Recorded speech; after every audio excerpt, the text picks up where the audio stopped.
Hello and welcome you watching the Friday edition of Global Lens on News9 Live with me, Neha Khanna. As always, we have a packed show for you. Let's get started with our big focus. Prime Minister Narendra Modi is in Italy for the G7 summit. It is day 2 of the summit. The Prime Minister arrived at the venue in Italy's Apulia region earlier today, where he was welcomed by Italian Prime Minister Georgia Meloni with a namaste. India has been invited to the G7 summit as an outreach country. This is Prime Minister Modi's first overseas trip since he assumed office as Prime Minister for a third straight term. He has held a series of bilateral meetings with the G7 leaders on the sidelines of the summit. He held talks today with Ukrainian President Volodymyr Zelensky, French President Emmanuel Macron and British Prime Minister Rishi Sunak. He will also hold talks with other leaders, including the host Italian Prime Minister Georgia Meloni and Pope Francis, who is at the summit this year. President Macron and Prime Minister Modi discussed ways to further strengthen the India-France strategic partnership, including in areas of defence, nuclear energy and space. His meeting with Prime Minister Sunak was focused on the India-UK comprehensive strategic partnership, enhancing industrial cooperation in the defence sector, boosting trade and commerce. President Zelensky briefed Prime Minister Modi on various aspects of the Russia-Ukraine war. After his meeting with Zelensky, Prime Minister Modi said it was a productive one and India is eager to further cement bilateral ties with Ukraine. On the war with Russia, the Prime Minister reiterated that India believes in a human-centric approach and that the way to peace is through dialogue and diplomacy. The Ministry of External Affairs statement says the two leaders discussed ways to further strengthen the partnership, including in areas of defence, nuclear energy, space, education, climate action, digital public infrastructure, critical technologies, connectivity and culture. They also exchanged views on key global and regional issues. In his departure statement, Prime Minister Modi had said he was glad that his first foreign visit in his third term as Prime Minister was to Italy for the G7 summit. He added, "I warmly recall my visit to Italy for the G20 summit in 2021. Prime Minister Meloni's 2 visits to India last year were instrumental in infusing momentum and depth in our bilateral agenda. We remain committed to consolidate the India-Italy strategic partnership and bolster cooperation in the Indo-Pacific and the Mediterranean regions."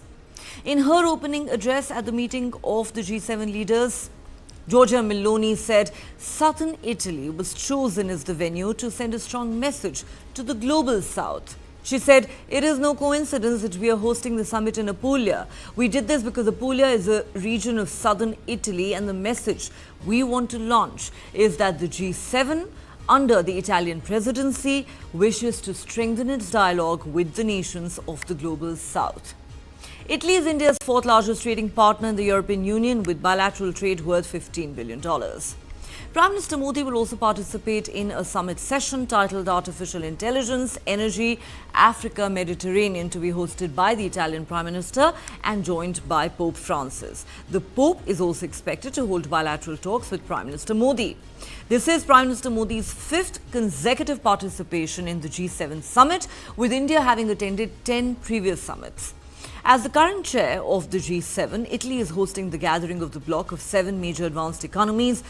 That's Canada, France, Germany, Japan, the UK and the United States, along with the European Union. Besides India, Italy has invited leaders from 11 developing countries in Africa, South America and the Indo-Pacific region to attend the summit. Heads of the governments of Algeria, Argentina, Brazil, Jordan, Kenya and Mauritania in its capacity as chair of the African Union. Tunisia, Turkey and the UAE are among the other outreach nations joining India at this year's G7 summit. Today was the second day of the 3-day summit where world leaders discussed issues of migration, the Indo-Pacific and economic security. Day 1 of the summit was dominated by the Russia-Ukraine war as the leaders agreed on a US proposal to back a $50 billion loan to Kiev utilizing frozen Russian assets described by US President Joe Biden as a significant outcome and a strong message to Russian President Vladimir Putin. President Biden said it was another reminder to Russia that we're not backing down. President Vladimir Putin has said the move is theft, which would not go unpunished. Also at the G7 summit, Ukrainian President Volodymyr Zelensky and President Biden signed a 10-year bilateral security deal between Ukraine and the United States, which has been hailed by Kiev as historic. The agreement envisages U.S. military and training aid to Ukraine, but it does not commit Washington to send troops to fight for its ally. According to the White House, the security deal means Washington and Kiev will work to build and maintain Ukraine's defense and deterrence capability, bolster the country's defense industrial base, and support economic recovery and energy security. Separately, some $325 billion worth of assets were frozen by the G7 alongside the European Union following Russia's full-scale invasion of Ukraine in 2022. These assets are generating about $3 billion a year in interest. Under the G7 plan, this $3 billion will be used to pay off the annual interest on the $50 billion loan for Ukraine taken out on the international markets. The money is expected to arrive by the end of the year and is being seen as a longer-term solution to support Ukraine's war effort and economy. I can confirm that we have reached a political agreement to provide additional financial support to Ukraine of about $50 billion by the end of the year, through a loan mechanism for the repayment of which the extra profits from Russian assets tied up in our jurisdictions can be used. We are not talking about a confiscation of these assets, but of the interest that accrues over time.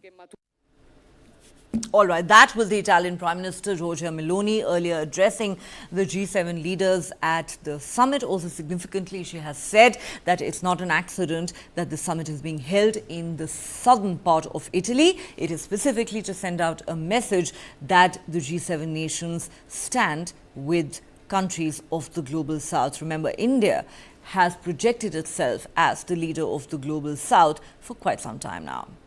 All right, we need to take a quick break here on Global Lens. On the other side, we're going to discuss the significance of this summit and Prime Minister Modi's participation in it.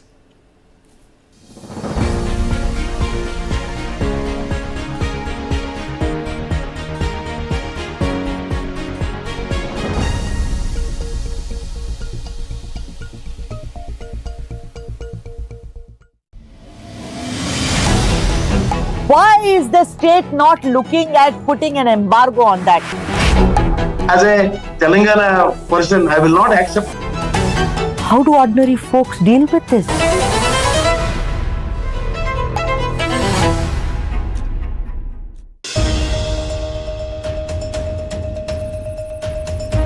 The confidence is certainly back in the market. Do tighten your seat belt so that you can withstand volatility. I have one humble request to all the viewers of News9 is that please don't go, there will be a lot of choppiness, there will be a lot of volatility. Look at long term, don't look at short term. Buy quality, don't buy quantity, and wish you all the very best. हमारा time आ गया है और रहेगा.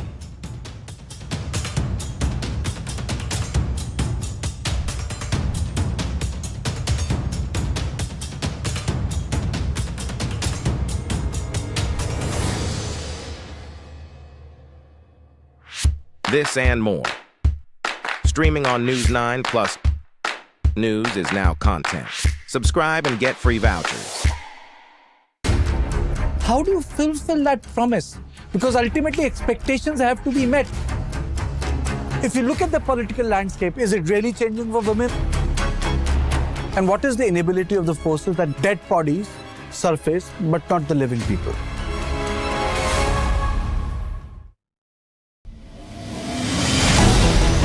Why is the state not looking at putting an embargo on that? As a Telangana person, I will not accept. How do ordinary folks deal with this?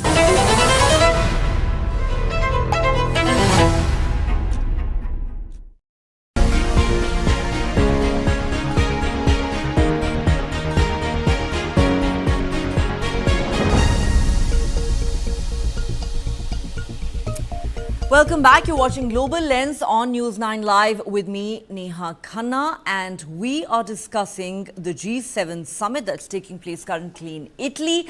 Prime Minister Modi is participating in this summit as India has been invited as one of the outreach nations by the host country, Italy. And this is significantly Prime Minister Modi's first overseas visit since he took the oath of office as Prime Minister for the third time. All right, joining me on Global Lens tonight, once again, is senior journalist Manish Chand. He is in Italy and joins us live from the venue of this high-profile summit. Manish, a warm welcome to Global Lens. Let's begin with Prime Minister Modi's engagements. He arrived there earlier this evening and it seems like he has a packed day. He's already held bilateral meetings. Manish, can you hear me? Yeah. Okay, so as I was saying, Manish, the Prime Minister has already held meetings. Hello, can you hear me? Yes, Manish. So I was just saying that the Prime Minister has held bilateral meetings with the British Prime Minister Rishi Sunak, the French President Emmanuel Macron and the Ukrainian President Volodymyr Zelensky. Take us through what happened in those meetings. So, Neha, these three meetings, Prime Minister Modi started the day with a bilateral meeting with French President Emmanuel Macron. Now, essentially, in the talks with Macron, there were 2 or 3 key themes. The traditional pillars of India-France economic cooperation. One was, of course, the co-production template on defense side. That is, the two prime ministers agreed, the two leaders, to scale up India-France relations in the areas of defense, nuclear, space. All these areas are traditional areas of India-France cooperation, and they refer to the Horizon 2047 roadmap and the Indo-Pacific roadmap, which were charted, in their earlier meeting to take the partnership to the next level. But the big takeaway was, the defense partnership, which is already on an upswing, and this time around, the two leaders decided to take it to the next level. There are quite a few things lined up in the area of defense. And another important, there was some talk. Officially, they have not mentioned it, but I believe the Ukraine peace crisis, the Ukraine conflict also figured in discussions. And Prime Minister Modi is understood to have conveyed India's, traditional India's position that India backs diplomacy and dialogue. Another meeting in this context, the meeting with the Ukraine leader was very important. Zelensky delivered an address at the summit, the Puglia summit, yesterday, and made a spirited call for rallying the G-7 and the international community to support Ukraine. As we know, this is tomorrow and the day after. A lot of world leaders will gather in the Swiss town of Lucerne to find a way around the Ukraine crisis. So the meeting with the Ukraine leader was extremely important, Zelensky, because it shows, India's trademark diplomatic balancing act, this delicate diplomatic dance which India has become adapted, and balancing essentially ties with Russia and the West. In this meeting, Prime Minister again, made it clear that, India will follow its own path on Ukraine and will not be swayed by the pressure. And as you know, that yesterday at the G7 summit, $50 billion package of loan was approved for Ukraine using interest from Russian sovereign assets.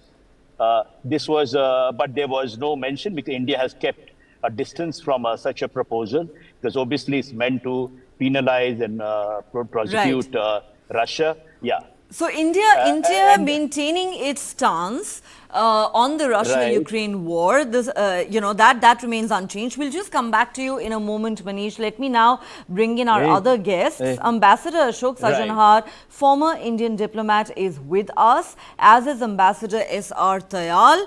We're also hoping to be joined in a moment by Pramit Pal Chaudhary. All right, he's with us, in fact, foreign affairs expert at Eurasia Group. Warm welcome to all of you, gentlemen. Ambassador Sajanhar, let me begin with you. Hugs all around, as you would expect.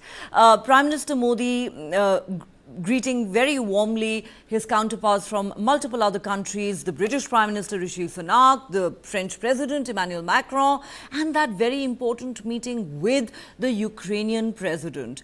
The Prime Minister of India conveying yet again that India favors the path of dialogue and diplomacy and sees that alone as the way forward in the Russia-Ukraine war. Would you say that that, in a sense, has been the big takeaway so far for India, as far as Prime Minister Modi's official engagements in Italy are concerned?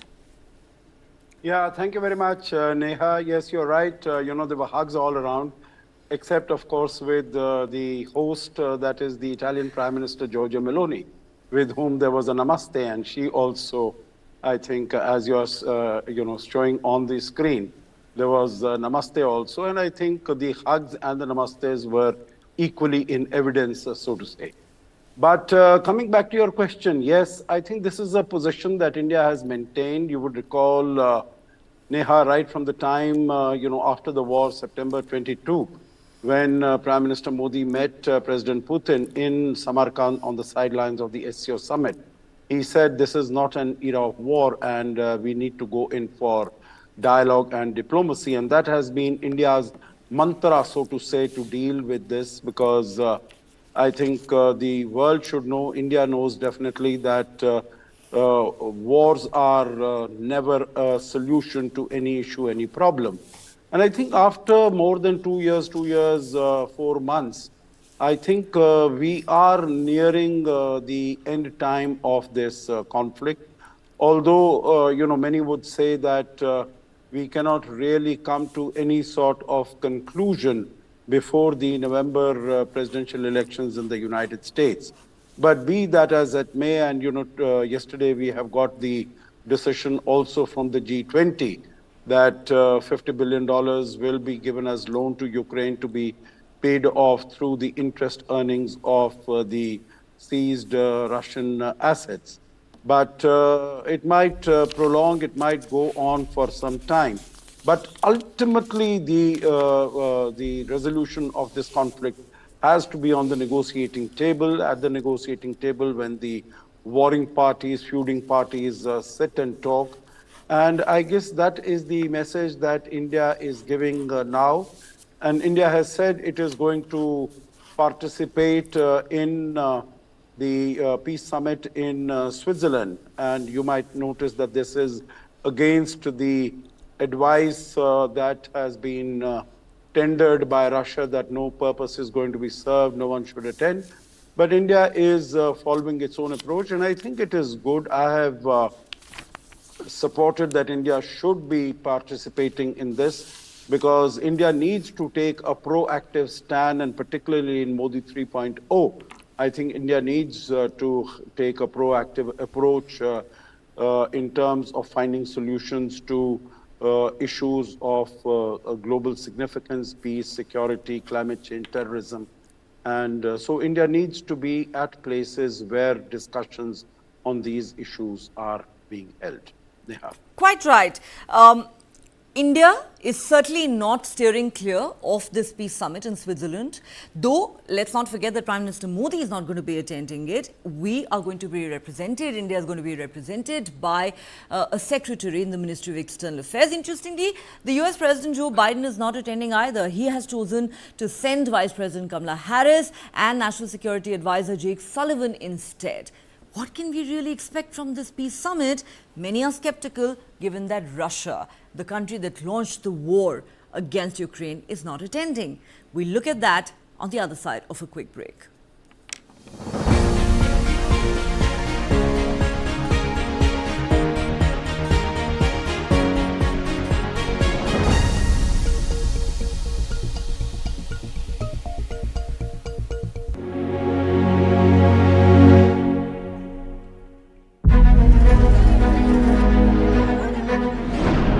one of southern India's largest cities is facing a water crisis in Bengaluru. Water is constantly not coming.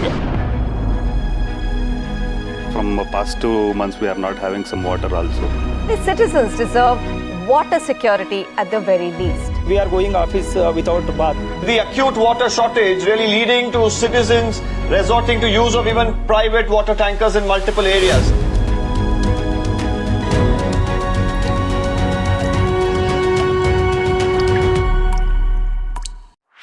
This and more.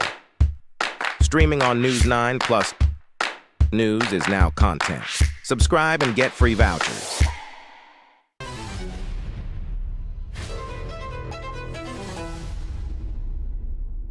I always feel the first hurdle is the biggest hurdle. The process is the fruit and it's amazing. When is the question, whether or not is not the question. If that were the case, man would have never reached the moon. World premiere on the 15th of June, only on News9 Live.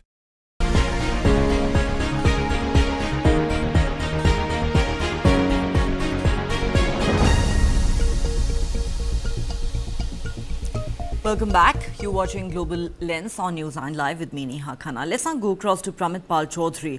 Mr. Chaudhary, we've got some interesting perspectives from some of our other guests who we discussed the G7 summit with. Now, we know that a $50 billion loan package for Kiev has been approved by the G7 leaders. The US and Ukraine have signed a 10-year security deal as well. But, some analysts very interestingly point out that, this gathering of the G7 summit this year could very well be, as some of them put it, the last supper. That you have 6 lame ducks along with the Italian Prime Minister Georgia Meloni actually gathering at this summit. UK goes to polls next month. Most polls suggest Rishi Sunak is on his way out.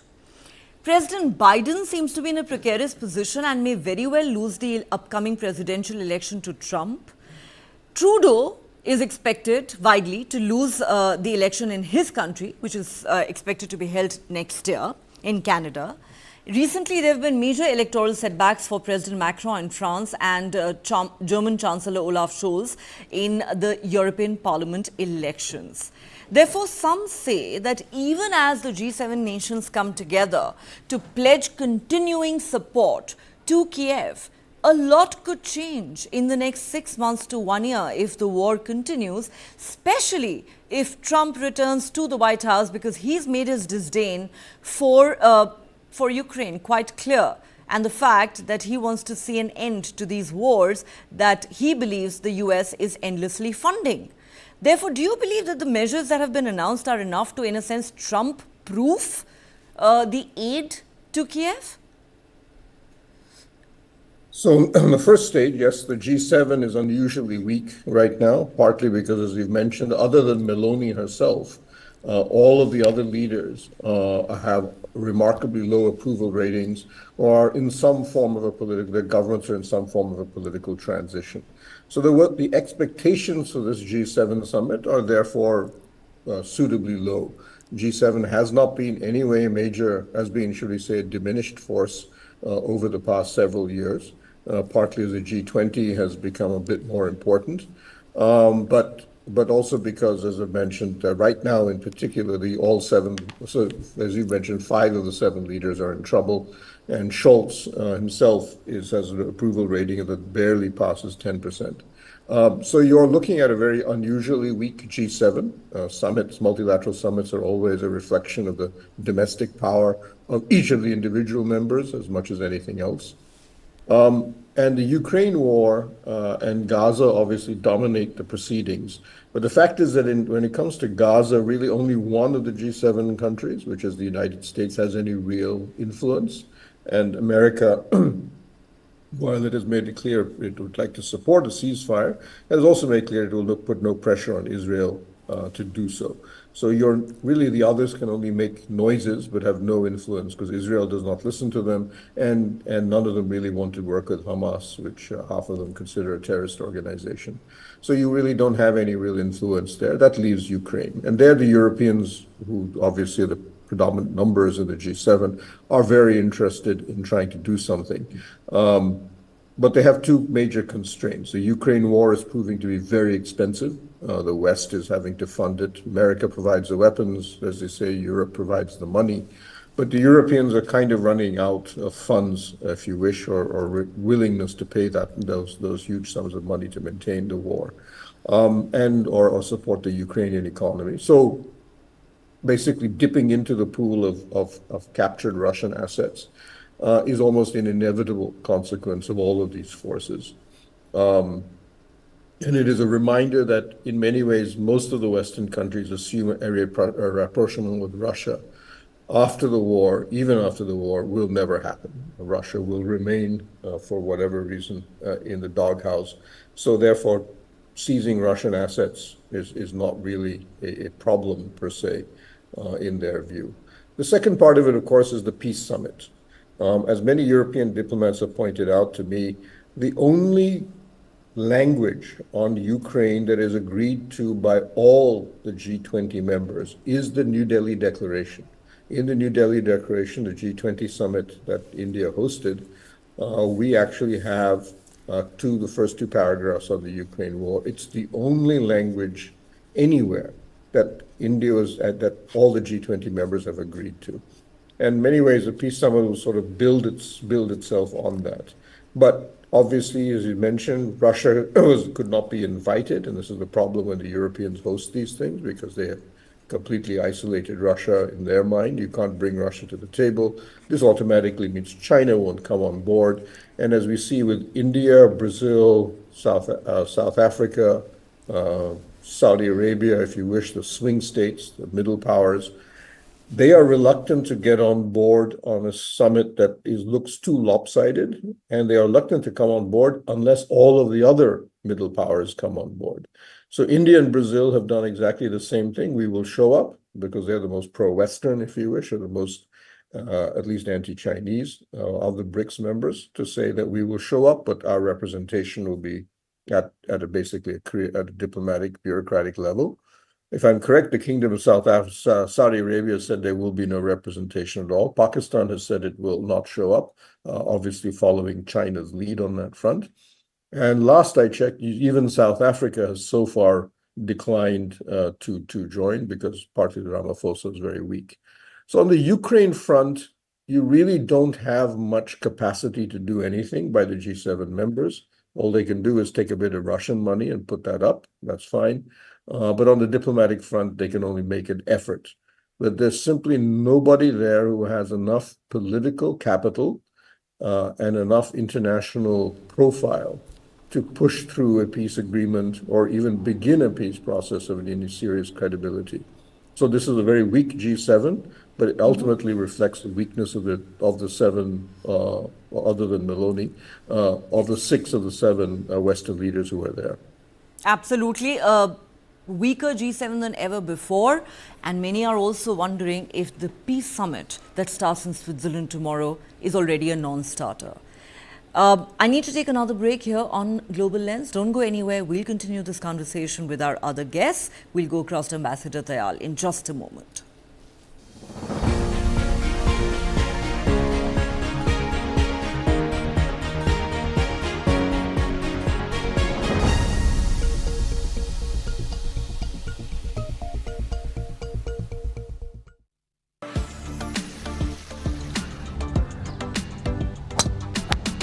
There are beautiful golf courses, there are well-played golf courses, there are great greens. But I think we are a combination of everything.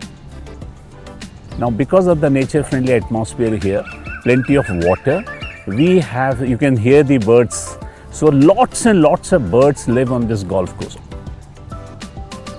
Every corner you have a different vista. You have the beautiful Sayadri range behind you, and it's just endless. It keeps going on and on and on and on. So I think no matter what floor you are, you're always slapped in the face by this most amazing view that takes your breath away for a second.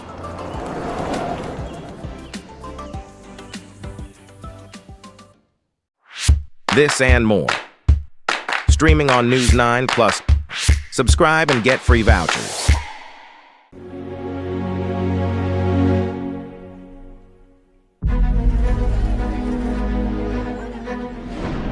One of southern India's largest cities is facing a water crisis in Bengaluru. Water is constantly not coming. From past 2 months, we are not having some water also. The citizens deserve water security at the very least. We are going office without bath. The acute water shortage really leading to citizens resorting to use of even private water tankers in multiple areas.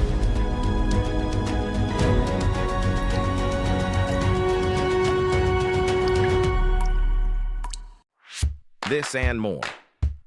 Streaming on News9 Plus. News is now content. Subscribe and get free vouchers. For the very first time in our investigation, we unmasked the killer of Ravindra Matre. In 5G, we have to stand with the world, and in 6G, we have to lead the world. Winning a Grammy was an absolutely surreal experience.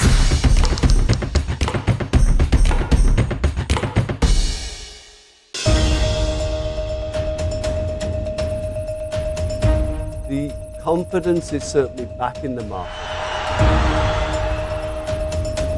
Do tighten your seat belt so that you can withstand volatility.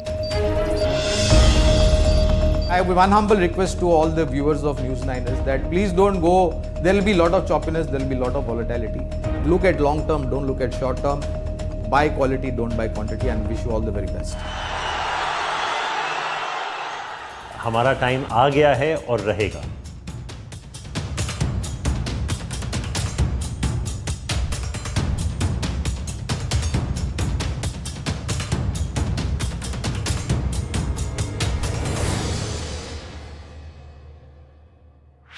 This and more. Streaming on News9 Plus. News is now content. Subscribe and get free vouchers.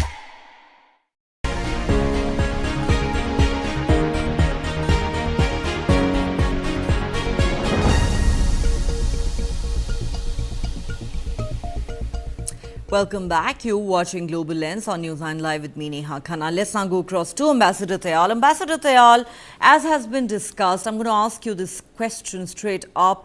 Is a significantly diminished G7 really in a position to guarantee security for Ukraine amidst the ongoing war with Russia?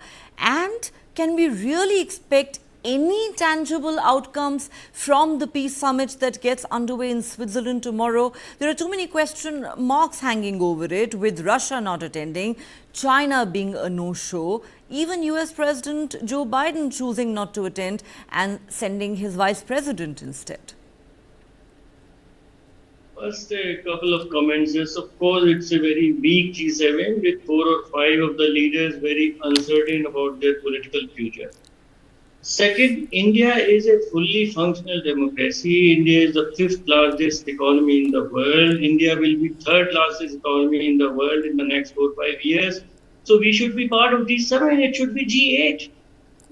India should be permanently there. Second comment, that yesterday what G7 decided that the Russian assets which are frozen in Western banks, particularly in Belgium, their interests will be diverted to Ukraine. Now, most of the developing world has all kinds of assets in Western banks, Western institutions. Now, if any country falls foul of the strategic interests of the West, then will their assets be frozen? I will recall and remind our viewers that 1971, when India liberated Bangladesh, all these countries were totally opposed to India. Soviet veto came to rescue of India. So if Indian money is in some of the banks abroad and India acts in its national interest, will these countries, should they gang together and freeze India's assets? So I have a fundamental problem there, and it should be highlighted by our analysts and our viewers. They are still acting like a zamindar, they control the world.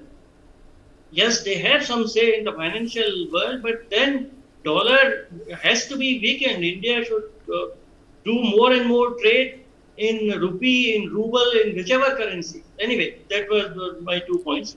Then now Ukraine, the West has decided to fight the Ukraine war till the last Ukrainian. They are egging Ukraine on. They are total instigators. I hold my view. I have shared it on your channel. There is no reason at all for Ukraine to be a member of NATO. If tomorrow Cuba allows Russian weapons and Russian nuclear weapons, will America agree? So this is a game which is being played, which the Ukrainians have not understood, have not realized, and they are playing it. So it is their loss. But I see no end to Russia-Ukraine war till Russia's security interests are factored in, are accounted for, and the world takes note of that. So the West will, of course, they ran away from Afghanistan, they ran away from Vietnam, they destroy a country, they destroyed Iraq, they destroyed Libya, now they are destroying Syria, now they are destroying Ukraine. The whole world knows that this is the military-industrial complex of the United States working. We should be very careful. As Kissinger said, America, French enmity is bad, but friendship is worse. So one has to keep the eyes open and be very careful. And I think our foreign policy, we are treading it very, very carefully. All the eggs are not in one basket. Our channels are open with Russia, with Ukraine, with all the countries. With China also, there is a full effort to come to a new equilibrium. As our foreign minister says, it is for them to decide, but we are ready for any eventuality. But I don't expect any good outcome from this weekend G7. Of course, Prime Minister has been invited, so he is gracious, he has gone there. But, and also, of course, as a bridge, the global south should have a voice. The only outcome which I expect is on artificial intelligence, because that is a common threat to entire humanity.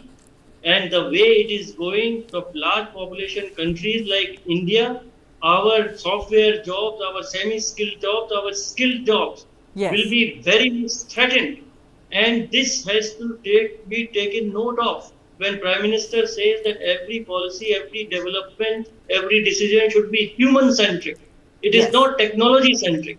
And then with this is very much possible that there will be robots will control the humanity. When countries have come together to control human genetic engineering, human cloning, countries can come together to control artificial intelligence. I think Pope's message should resonate. Prime Minister has also said repeatedly that generative artificial intelligence, etc., has to be regulated, controlled. Absolutely. The only visible outcome I expect is in that direction. In fact, the Pope no less has said humanity must not lose control over artificial intelligence. Manish, let me come to you. This is the first time that the Pope is actually attending a G7 summit, and his address really is all about artificial intelligence. Tell us really what is going on there on that front, and also looking at the conclusion of the summit. What do you think we can really expect? Is there going to be a joint statement? Is the entire focus once again going to be on the Russia-Ukraine war? What can we expect from the final outcome of the summit? To come to the Pope, Pope was received so warmly by almost all the leaders. You have Prime Minister Modi hugging him, kissing his hands. I mean, Pope is a sort of rock star in this gathering. And the Pope's participation was designed primarily, in a sense, to provide the G7 discussions some sort of moral compass, some sort of moral, spiritual compass. And if you look at Pope's remarks today, where he speaks about AI must have ethical inspiration, you know, the ethical regulation of AI was a central overarching message from the Pope, making AI human-centric. Otherwise, you know, it will prove to be a Frankenstein monster. And he also alluded to Rome Code of Ethics for regulating AI. And, you know, in this respect, in fact, there was a striking convergence between Pope's views and that of Prime Minister Modi, where he also pitched for ethical control of AI and he spoke about AI for all, making it inclusive and all that. Right. So yes, Pope's participation, and just to tell you, that 4 years ago I was at the G20 summit in Italy, and Pope participated that time also. So Pope's participation matters. Now coming to the second part, we are on, coming close to the G7 summit in Puglia. The big message, first of all, one has to understand what the G summit has highlighted is this strong cleavage between the West and the rest, if I can put it. It's not just the West and Russia. What other speakers also highlighted, that in a sense it is a diminished G7 because many of these leaders are lame duck leaders. But having said that, there is what we are seeing showcased here is, in a sense, hubris of the West, because, they fail to realize that with all this gang up against Russia, Russia is no walkover. Russia is not some third world country where you can do all this and get away with it.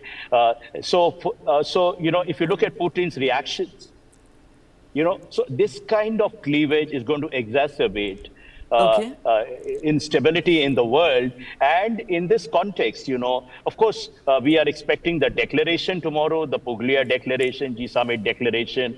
And declaration, as we know, is a voluminous document which has, paragraphs on just about every crisis in the world. But in a sense, this summit will be judged by how effectively it addresses major crises. One is, of course, Russia. And then there are other crises, Gaza war and the rest. Yes. It'll be interesting to see. It'll be interesting to see what the joint declaration says in the end. But of course, the intent of the G7 leaders is very clear. They have sought to send out another tough message to Putin. Putin, of course, has said that the latest measures that have been announced, including fresh sanctions on several Russian entities, will not go unpunished. I'm running out of time, so I will give, I'll take closing comments from Ambassador Sajjanhar and Pramit Pal Chaudhary. Ambassador Sajjanhar, starting with you, I want to go back for a moment to what Ambassador Tayal said. I thought it was very interesting. He says, I have a fundamental problem with this move that's been made by the G7, where they've decided to use the interest on frozen Russian assets to fund the Ukraine war. He says that, this is the West acting as a bully. And do you think, the United States, along with the other G7 nations, have actually made a very strong case for de-dollarization? I mean, this is a debate that we've had for a while now. Yeah, Neha, as far as de-dollarization is concerned, the issue, discussions have been going on for a very long time, and even much before the Ukraine, conflict. The other aspect that you mentioned about, use of the interest on frozen Russian assets, I think this whole issue was clear even when the war started and when we had the sanctions being imposed on Russia without any UN cover, and also the fact that, all these assets were frozen, which is again, against any international financial rules or regulations. So, it's not the first time. If it happens, it will not be the first time that this is going to happen.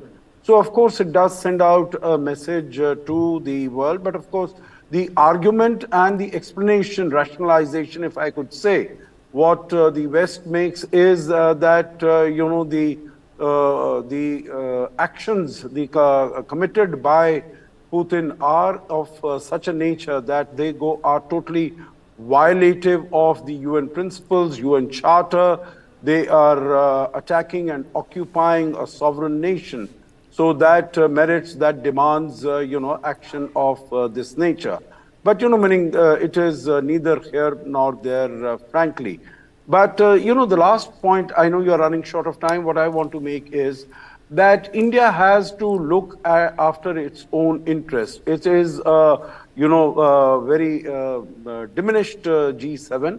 But I think when India is looking to Viksit Bharat 2047, we have to engage with these countries. And I think it's more than the leaders that we are engaging with. We are engaging with these countries and our relation, irrespective of who the leaders are. this relationship has to continue, has to grow, has to develop. And whether it is with the United States, whether it is with France, UK, Italy, of course, is a very strong leader, Georgia Meloni, and she has emerged as an even stronger leader now. So I think our relationship with, in our own interest, it needs to continue and be further strengthened. Certainly, and you know, there is no doubt India has exhibited its strategic autonomy since the beginning of the Russia-Ukraine war. Pramit-Pal Chaudhary, wrap up this discussion for us.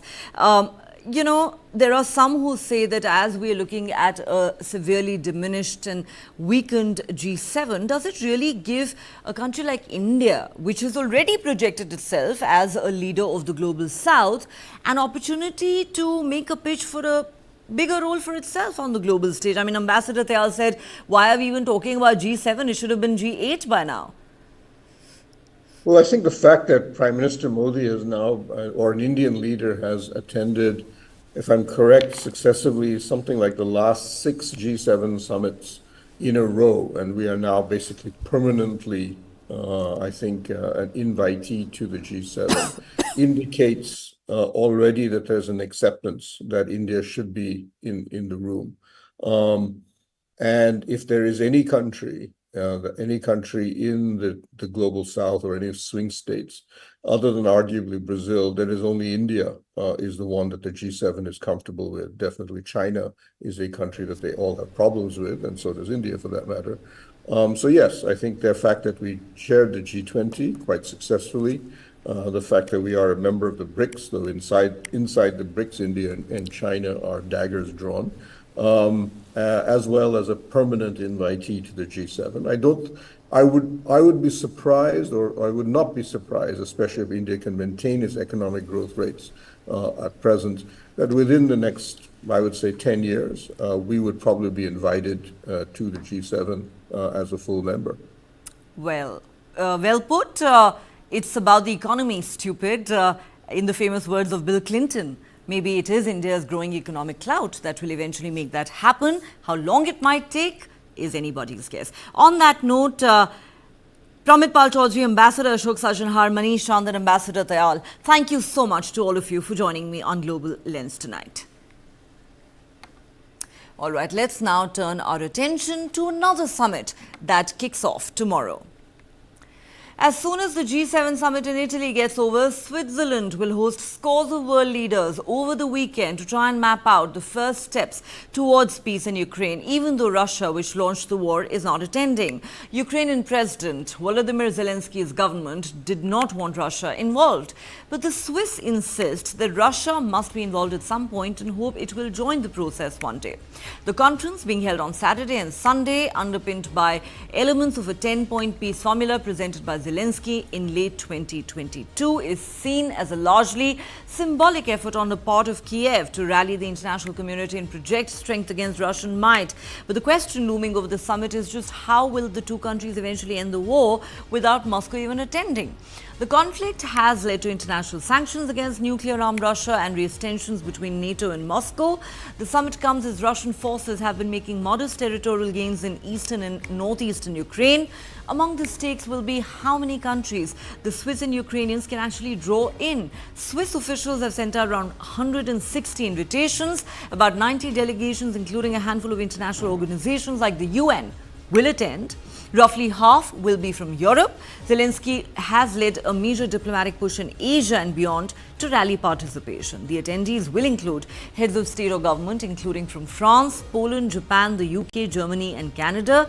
US Vice President Kamala Harris is meeting Zelensky on Saturday on the sidelines of the summit, and she's expected to deliver an address as well. US President Joe Biden, who is now wrapping up his visit to Italy for the G7 summit, has opted to send Harris a national security advisor, Jake Sullivan, in his place. Russia's key ally China will not attend. The Chinese Foreign Ministry has said it believes the peace conference should involve both Russia and Ukraine. Question marks remain about how key developing countries might participate, if at all. So far, under half of the 193 UN member countries are planning to attend, testifying to a wait-and-watch attitude in many world capitals. Naysayers say the conference will be short on substantial achievements. President Putin's government does not believe Switzerland, which has lined up behind European Union sanctions on Moscow over the war, is neutral. Putin has said without Russia's participation, without an honest and responsible dialogue with us, it's impossible to reach a peaceful solution in Ukraine and in general regarding global and European security. He suggested that the conference is just another ploy to divert everyone's attention. Participants are expected to unite around an outcome document or a joint plan, and Ukraine will have a lot of inputs, but ironing out language that delegations can all agree upon is still work in progress. Zelensky's chief of staff has said Ukrainian officials want countries that respect Ukraine's independence and territorial integrity to be involved.